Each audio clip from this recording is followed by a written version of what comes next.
My name is Anna Ouellette. I'm 34, and my daughter Mia is 8. Last Christmas Eve, my mother and sister kicked us out of a dinner Mia had been counting down to for 3 weeks. She was standing in her red cardigan in the middle of my parents' dining room. 12 adults at the table. My sister Vanessa looked across the room and said the words I will carry the rest of my life. You should leave and never return. My mother nodded. Christmas is so much better without you. I didn't beg. I didn't cry. I opened my bag. What happened in the next 5 minutes shut down nearly $500,000 in gifts they didn't know they were about to lose. But the part that still wakes me up at 3 in the morning isn't the money. It's what Mia asked me in the car. And what I had to tell her about her grandmother. Welcome back to Calm Drama Stories. This channel is where I share family stories about boundary, dignity, and quiet strength. The kind of stories you wish someone had told you 20 years ago. If you have ever sat at a dinner table where you felt invisible to the people who raised you, this one is for you. Drop a comment and be sure to subscribe so I can tell you the rest. The morning started gentle. 7 a.m. light came through Mia's bedroom curtains, pale as paper. She was already in her star-print pajamas, cross-legged on the rug, humming Once Upon a Dream the way Daniel used to sing it to her. Low, slow, 3 notes at a time. She was drawing a Christmas card for her grandparents. A wonky tree. A dog she didn't have. A stick figure labeled Grandma with a smile too big for the face. I was in the kitchen, packing the leather portfolio Daniel gave me the day my firm opened. Soft brown calfskin, worn at the corners. A small brass clasp that still clicked the way it had 8 years ago. Inside, 5 cream envelopes, each labeled in my firm's letterhead. I won't tell you yet what was in them. I want you to feel it the way the room felt it later. Mia padded into the kitchen in her socks. Mom? Yes, baby. Do Grandma and Grandpa like presents? I stopped packing. I knelt down. I looked at her serious little face, the face she had been wearing since she was 4, and her dad had stopped coming home from the hospital. Everyone likes presents, sweetheart. Even the ones I drew? Especially the ones you drew. I tucked her card carefully into the portfolio next to the envelopes and clicked the clasp shut. I should have known when she asked that question. I should have understood what it meant. Even an 8-year-old can sense which house she has never been wanted in, but I wanted to believe. So I packed gingerbread, and I packed her hopes, and I packed Daniel's portfolio, and I drove us toward the cold. Let me give you the shape of us, fast, before the rest of the story makes sense. Daniel and I met in 2014. He was a physics teacher at a public high school in New Haven. I was a third-year associate at a downtown firm, doing pro bono estate work for families who had never heard the words living trust. I invited him to a workshop. He brought cookies and stayed 3 hours past the end. We married in 2017 at a barn in Litchfield County. Mia was born that December, in a hospital room with snow on the windows. Daniel read a chapter of Charlotte's Web between contractions. He died of pancreatic cancer in September of 2022. He was 38. Mia was 4. 3 years. That is how long it has been. People tell you grief moves in stages. Mine moves in seasons. December is always the hardest one. After Daniel died, I rebuilt the firm I had been quietly building on the side. Ouellette and Vega Estate Law. Hartford office, 11 attorneys now. A respectable book of clients. My partner Maria runs operations. I run trusts and family planning. I take home about $420,000 a year. I say that because what comes later only makes sense if you know it was mine. I earned it. Pen, paper, 80-hour weeks, lonely Tuesdays. Daniel left us $400,000 in life insurance. I have never touched it. It sits in a fund with Mia's name on it. College. A wedding she may never want. A trip somewhere quiet when she is older, where she can sit by water and remember her dad. Everything else I have ever given my family came out of my paycheck. Everything. The drive from Hartford to Bronxville is 95 minutes if you stay in the slow lane. I stayed in the slow lane. Mia fell asleep before we hit New Haven, her chin tipped against the seatbelt, breath fogging a small circle on the window. The portfolio sat on the back seat next to her like a quiet passenger. I had texted my sister 3 days earlier.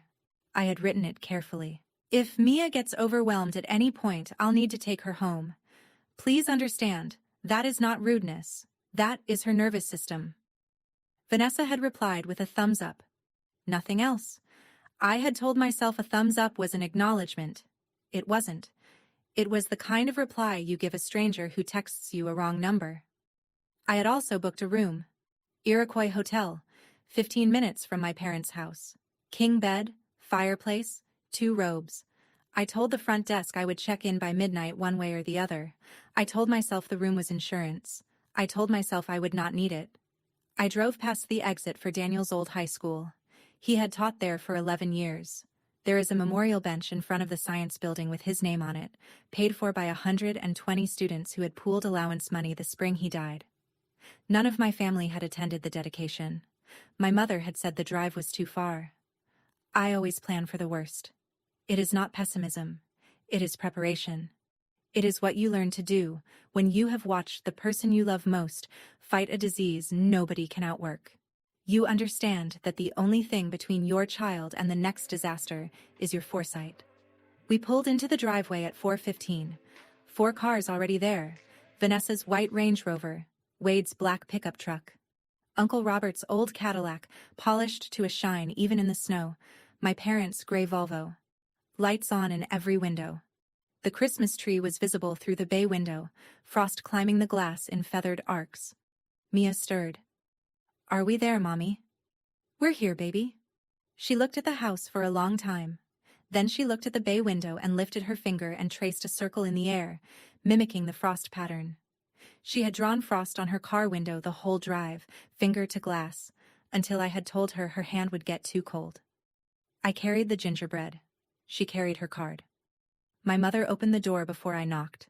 Pat in a green wool sweater, pearls, lipstick the color of dried wine. She looked at Mia first, then at me.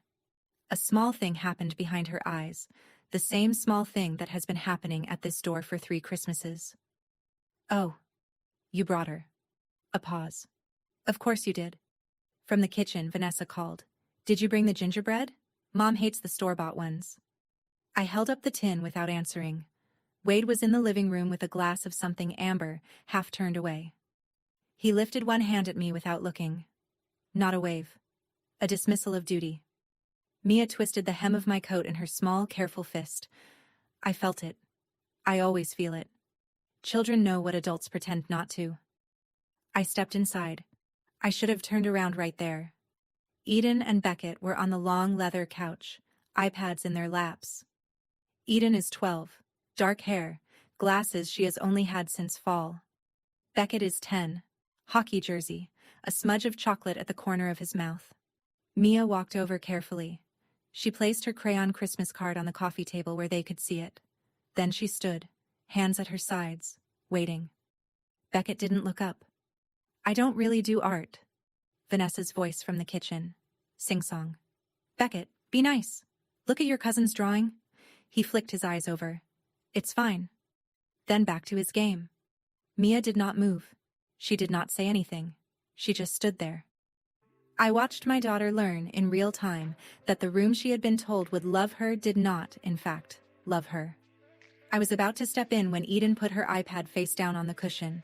She stood up. She walked around the coffee table and sat down cross-legged in front of Mia. What are you drawing? Mia's voice was tiny. A tree. And a dog. Can I add a snowman? I'm good at snowmen. Mia handed her the card. Eden took out a green-colored pencil from her backpack and started drawing carefully, tongue poking from the corner of her mouth in concentration. Mia sat down beside her. I logged it. Eden. The only one in this room who still had a soul intact. I made a mental note that whatever happened tonight, I would not let it spread to her. 12-year-olds are still being built. You can still save them. I walked into the kitchen. My mother was waiting. I set the gingerbread tin on the counter. Pat was arranging Vanessa's cookies on the good spode plate, the one she had been using since I was Mia's age. Vanessa was leaning against the island, wine glass in hand, the same way she leans against everything in this house. She belonged. I was permitted. She didn't turn when she spoke. I told the kids Aunt Anna is bringing presents this year. Try not to be dramatic about it. I waited. "Vanessa, don't start," my mother said, in the voice she uses when she does not actually want anyone to stop. The voice of a referee who has already chosen a side. I set the tin down. I kept my hands flat on the counter for a moment. The alternative was to fold them. Folded arms reads as defensive in any room. "Mom. Vanessa." I kept my voice low. "Mia is still settling. Please don't comment on her quietness tonight. It is a thing she does. It is how she has been since her dad got sick. She does not need to be performed at." Pat turned around slowly. She set down the silver tongs. She looked at me the way she had looked at me in 8th grade when I had come home crying about a teacher. The look that said the problem here is not the teacher. "Anna, no one cares about Mia's quietness. Pause. We care about your attitude." I closed the oven door slowly. It was easier than closing my mouth. Vanessa took a sip of wine and watched me over the rim, like a cat watching a finch. I walked back toward the dining room. I was already counting exits. Pat had handwritten name tags, calligraphy ink, cream cardstock. Holly Spriggs. She walked us into the dining room like a hostess at a charity gala. My tag was at the far end of the long table, in the corner, next to the empty chair for an uncle who had canceled 2 days ago. The seat directly opposite mine was empty too. A placeholder for a brother of Wade's who had never RSVP'd. Symbolically and physically, I had been placed at the dead end. Mia's tag was at the kids' table, a separate foretop by the window, with Beckett and the 2 teenage cousins of Uncle Robert. 4 meters from me. Minimum.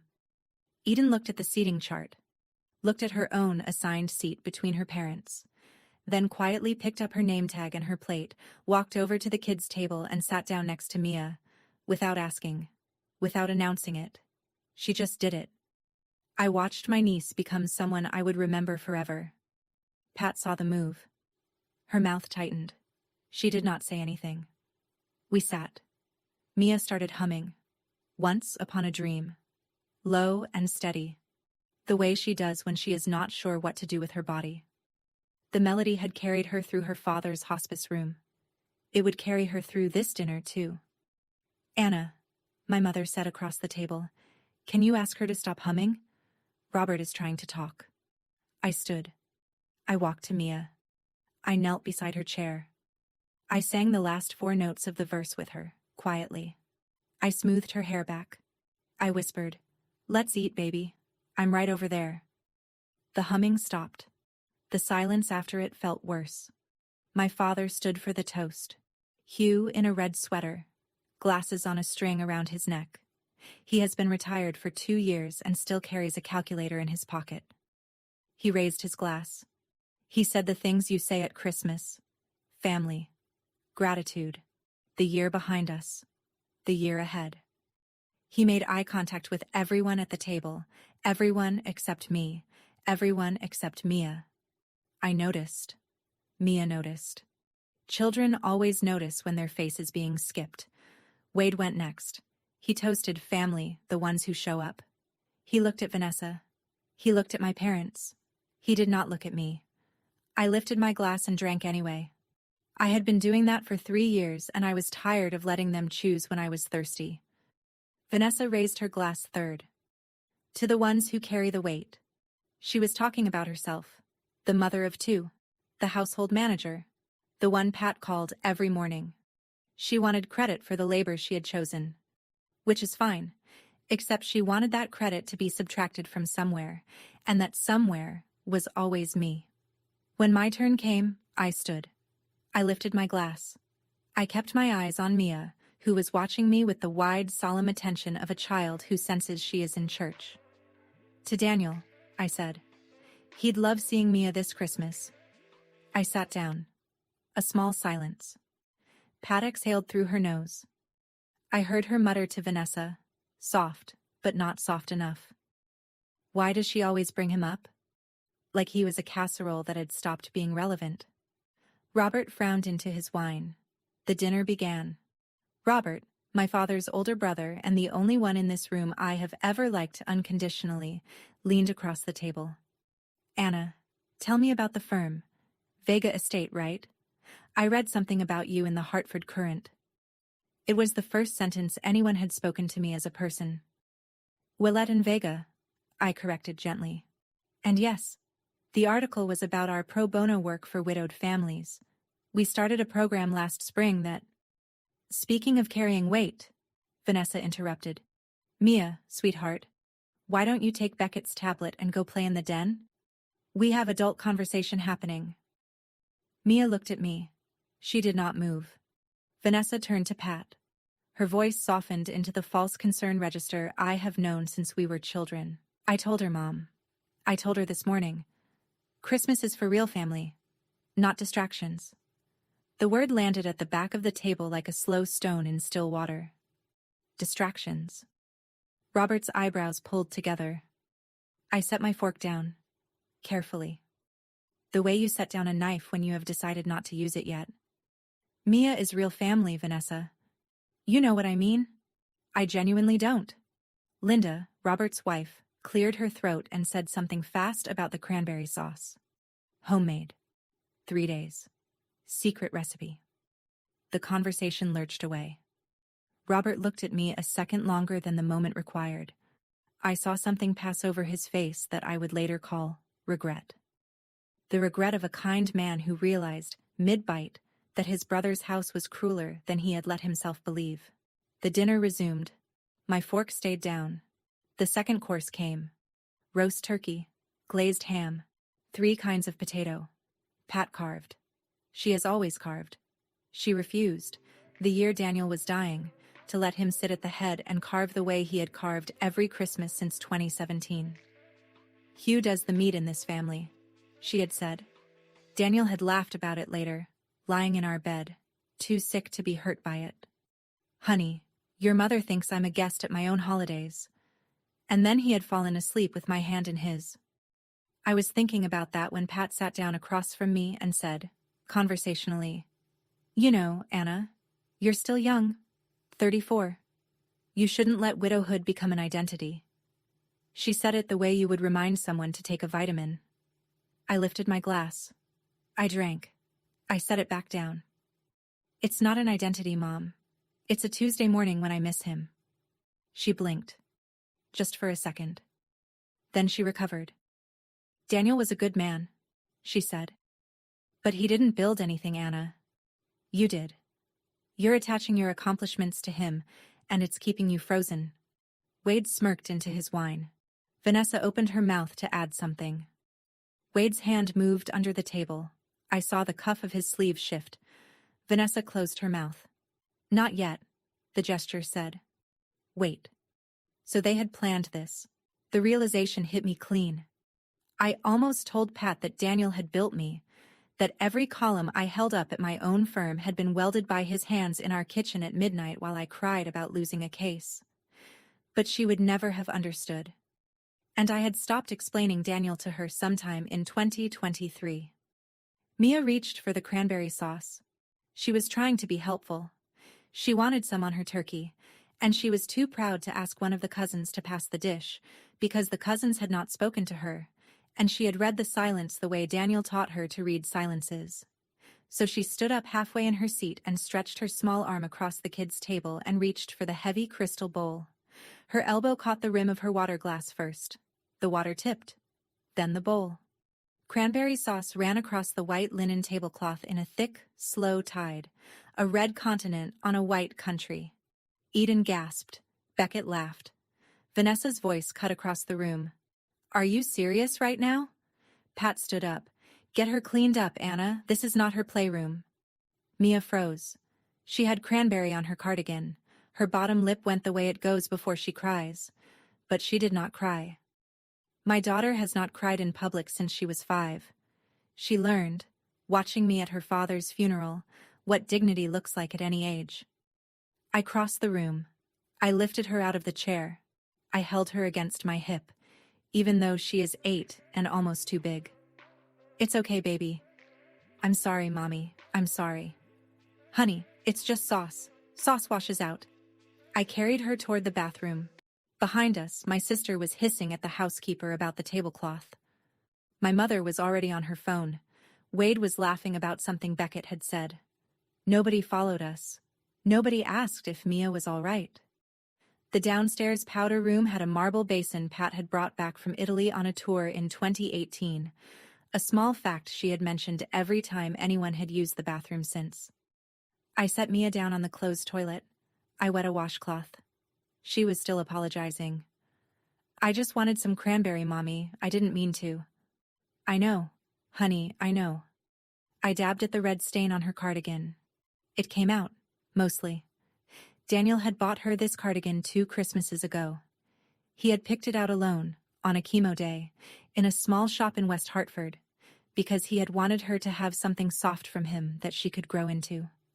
I reached into the leather portfolio for a clean cotton handkerchief. My fingers brushed against the edge of something stiff. Paper. Folded. His letter. I had carried his letter inside this portfolio for 3 years. I had read it twice. The first time, the week after he died, when I had found it tucked into the inside pocket where he must have put it months earlier without telling me. The second time, on Mia's 5th birthday, in the parking lot of a Target. Because I had needed to remember who I was. I touched the edge of it now. I felt the brass clasp click softly. I thought, for the first time in 3 years, that maybe I needed to read it a 3rd time tonight. After this dinner. In the hotel room I had already booked. Mommy, are we going home soon? Soon, baby. We'll go to a hotel. We'll have hot chocolate. We'll watch Frozen. With marshmallows? With marshmallows. She nodded. She put her small hand on the portfolio.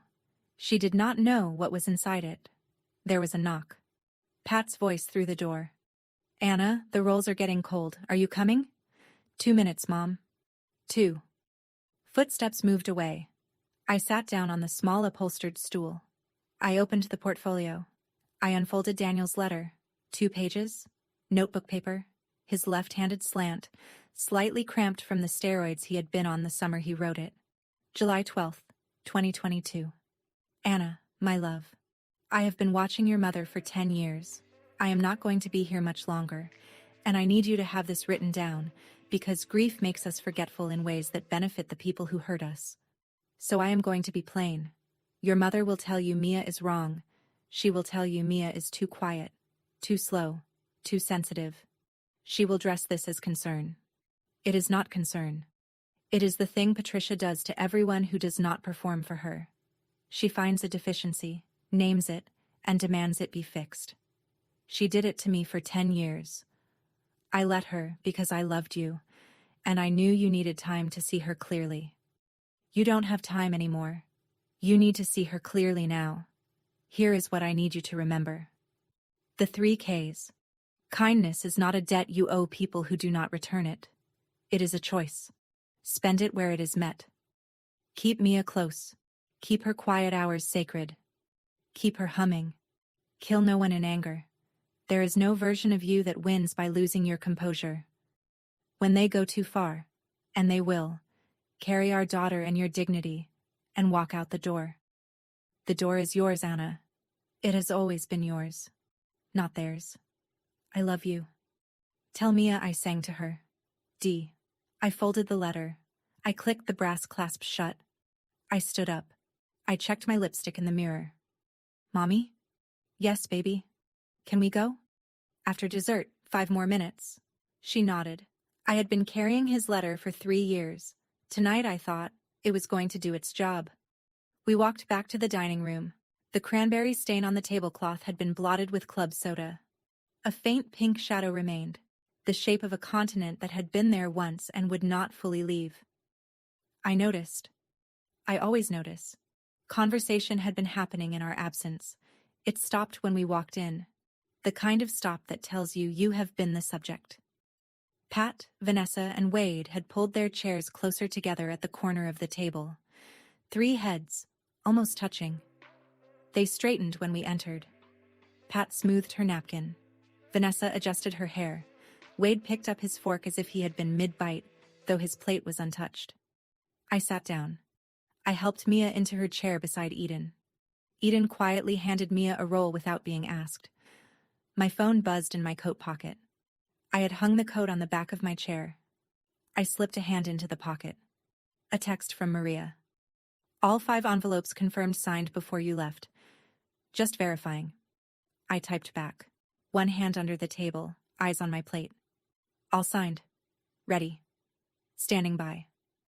I looked up. Pat was watching me. She lifted one eyebrow. I tipped my chin and offered her the small, polite smile of a colleague at a deposition. My father was watching me too. His expression was harder to read. Something like worry. Something like a man who had spent 50 years next to a woman he had never been brave enough to override. A man who was beginning to suspect that tonight someone else was going to do it for him. The frost on the bay window had thickened. The light outside had gone blue. I picked up my fork. If you have ever sat at a table where someone you love is being talked about while they are sitting in the room, you know how heavy the air gets. I want to hear from you. Have you ever stayed when you should have left? Tell me below, and if you are new here, hit subscribe. This story does not end at the dinner table. The next 30 minutes are why I am telling you this at all. Coffee was served. Pat brought out the gingerbread I had made and arranged it on a Christmas plate. She did not mention I had made it. Vanessa took 2 pieces. Wade took 3. They ate them while my sister cleared her throat in the way she has cleared her throat before every conference.